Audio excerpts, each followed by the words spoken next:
राहुल गांधी को सीने में गोली मारने की तैयारी हो रही है। ऐसा मैं नहीं कह रही हूं, बल्कि एक बेशर्म बीजेपी के प्रवक्ता ने एक टीवी डिबेट के दौरान इस बात को कहा। लद्दाख में जो हिंसा हुई थी और लद्दाख में जिस तरीके का अनरेस्ट देखा गया, उसको लेकर चर्चा हो रही थी। और उस चर्चा के दौरान केरला में एक बीजेपी प्रवक्ता जिसका नाम है प्रिंटू महादेव, उन्होंने इस तरीके की धमकी दी। इसके डिटेल्स मैं आपको बताती हूं कि टीवी डिबेट में बीजेपी के प्रवक्ता ने सीधे राहुल गांधी को क्या धमकी दी, उसको मैं कोट कर रही हूं। राहुल गांधी को सीने में गोली मार दी जाएगी। इसके बाद इस पर बवाल हो गया। केरल में कांग्रेस ने लोकसभा में विपक्ष के नेता राहुल गांधी के खिलाफ बीजेपी पैनलिस्ट द्वारा कथित तौर पर दी गई मौत की धमकी की कड़ी निंदा की और पैनलिस्ट को गिरफ्तार करने की मांग किया है। ये विवादास्पद बयान शुक्रवार यानी 26 सितंबर की रात में न्यूज 18 केरल चैनल पर लद्दाख हिंसा को लेकर एक टीवी डिबेट के दौरान सामने आया। और इसमें पूर्व एबीवीपी नेता और बीजेपी की ओर से पैनलिस्ट प्रिंटू महादेव ने राहुल गांधी के खिलाफ आपत्तिजनक टिप्पणी करते हुए कहा कि उन्हें सीने में गोली मार दी जाएगी।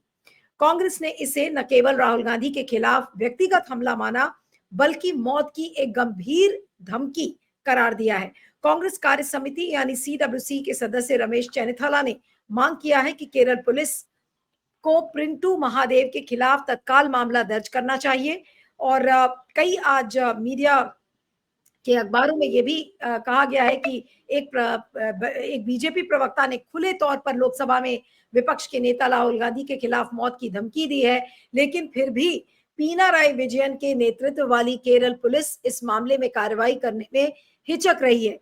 ये बीजेपी और सीपीआईएम के बीच साठगांठ को दिखाता है। तो इस पर भी पॉलिटिक्स शुरू हो गई है और ऐसा लग रहा है कि इस तरीके की बेशर्मी वाला डिबेट जो बीजेपी के प्रवक्ता ने किया और उसको लेकर कोई कार्रवाई नहीं होगी, कुछ नहीं होगा और पिनाराई विजयन की सरकार आराम से बैठकर ये तमाशा देख रही है। सिद्धार्थ, अभी जो बात विवेक ने कही कि चुप्पी, उनकी चुप्पी का कारण क्या है?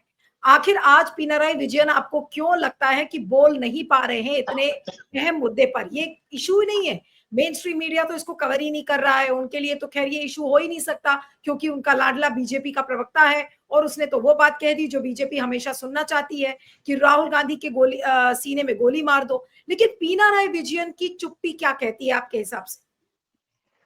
जी, मेरे ख्याल से पिनाराई विजयन की अभी तक की फिलहाल चुप्पी तो बहुत ही आश्चर्यजनक है, लेकिन मेरे ख्याल से चुप्पी बहुत ज्यादा देर तक रहेगी नहीं। कोई ना कोई इस पर कार्रवाई होगी, ऐसा मेरा भरोसा है।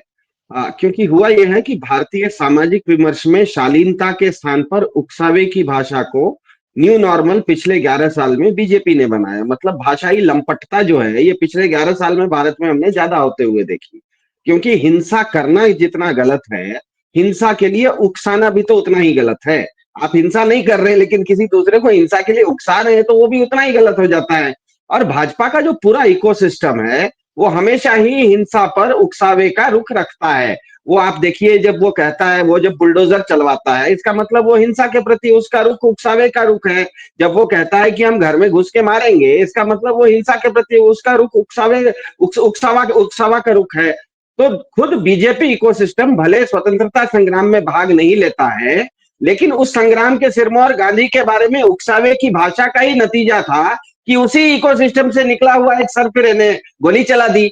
तो भारत में तो ये हुआ है, इससे पहले भी हुआ है। और उसकी बदनामी के चलते, जिस तरह से देशपांडे जी ने कहा, 50 साल तक बीजेपी इस देश की सत्ता से दूर रही। मेरे ख्याल से आज भी भारतीय समाज उसी मुकाम पर खड़ा है, चाहे वो न्यायपालिका हो, चाहे जिस तरह से आप कह रहे हो पिनाराई विजयन की सरकार हो, चाहे मेन स्ट्रीम मीडिया हो, चाहे बुद्धिजीवी जमात हो, मैं तो कहूंगा यहाँ तक कि चाहे वो सच में भारत का सांस्कृतिक सनातनी हो, सबके लिए ये परीक्षा की घड़ी है कि भाजपा के प्रवक्ता की धमकी पर कार्रवाई होगी या नहीं होगी। ये बहुत बड़ा सवाल है, क्योंकि अगर इस पर कार्रवाई नहीं होती है, इसका मतलब ही है कि भारतीय समाज में बहुत सारे बीजेपी के इन्फिल्ट्रेटर, जिसे कहते हैं ना छद्म, क्लोजेट बीजेपी वाले बहुत सारे घुसे हुए हैं, ऐसा मानना पड़ेगा। क्योंकि अगर इसमें एक्शन नहीं होता है, इसका मतलब कहीं ना कहीं उनकी इस तरह की बात को सिंपैथी मिल रही है, अलग अलग सेक्शंस में सिंपैथी मिल रही है। जो अपने आप को भाजपा का नहीं भी बोल रहे हैं, वो भी मन मन खुश हो रहे हैं कि चलो इस तरह का हो गया, अच्छी बात है। तो मेरे ख्याल से ये भारतीय समाज के लिए बहुत बड़ी एक परीक्षा की घड़ी है कि भाषाई शालीनता कोई भी संस्कृति, कोई भी समाज अगर भाषाई शालीनता छोड़ देता है, वहां से उसका एकदम ढलान शुरू होता है। क्योंकि सबसे पहले आप कोई मारने से पहले किसी को मारने की योजना बनती है, उसको मारने का एक क्या कहते हैं ऑर्डर निकलता है। हमें भी पता है माफिया में माफिया किसी को मारता है तो मारने से पहले जो माफिया का सरगना होता है वो किसी को मारने का आदेश निकालता है। तो हिंसा जितनी खतरनाक है, हिंसा का उकसावा उतना ही खतरनाक होता है। अगर आप हिंसा का उकसावा नहीं करेंगे तो कई जगहों पर तो हिंसा होती ही नहीं है। हिंसा शुरू ही होती है बातचीत से, हिंसा शुरू ही होती है भाषा से, हिंसा शुरू ही होती है आपके व्यवहार से। और यह बिल्कुल स्पष्ट है कि पिछले 11 साल में भारतीय सामाजिक विमर्श में शालीनता के स्थान पर इस तरह की भाषाई लंपटता का, इस तरह के हिंसा के उकसावे की भाषा, इसको न्यू नॉर्मल बनाया है बीजेपी ने पिछले 10 साल में। आप देखिए, जब वो कहते हैं कि बुलडोजर हम चलाएंगे, इसका मतलब वो हिंसा की बात कर रहे हैं। जब वो कहते हैं कि घर में घुस के मारेंगे, तब वो हिंसा की बात करते हैं।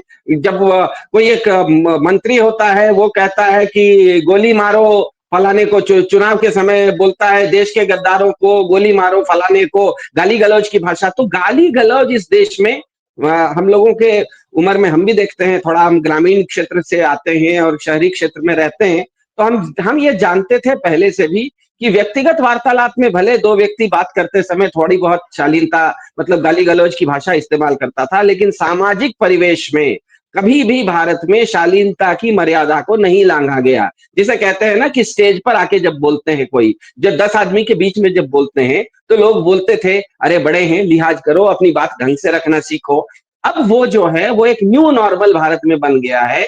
वो न्यू नॉर्मल के तहत वो कभी राहुल गांधी को भी के बारे में बोल दिया जाता है कि उनको गोली मार देंगे, कभी कहता है कि हम बुलडोजर आपके घर पर चला देंगे, कभी कहता है कि हम घर में घुस के मार देंगे, कभी कहता है कि फलाना देश का गद्दार है। परसों तक सोनम वांगचुक इस देश के आइकॉन थे और अचानक रातों रात इनको लग गया कि वो पाकिस्तानी एजेंट हैं, जबकि उनके खुद के बेटे दुबई में बैठ के पाकिस्तान के साथ 4-4 मैच खेल रहे हैं। तो मैच खेलो आप और एजेंट बने दूसरा, मैच खेलते रहे हो आप, इसका मतलब तो एजेंट तो आप बने हुए हो, एजेंट कोई है। तो इसका मतलब ही है कि भारतीय संस्कृति में, भारतीय सामाजिक विमर्श में, जिसको कहते हैं ना वोकैब्युलरी में, भारत की सामान्य भाषा में शालीनता के स्थान पर लंपटता को लाने का पूरा श्रेय, पूरा का पूरा क्रेडिट पिछले 11 साल में भाजपा को जाता है। और उसी के चलते इस तरह के प्रवक्ता उनके यहाँ पैदा होते हैं। तो कोई बिना पैंट पहने टीवी पर आ जाता है, कोई बिना मुंह में लगाम लिए जबान से कुछ भी बोल देता है। यही तो स्थिति आ गई है। बिल्कुल, बिल्कुल।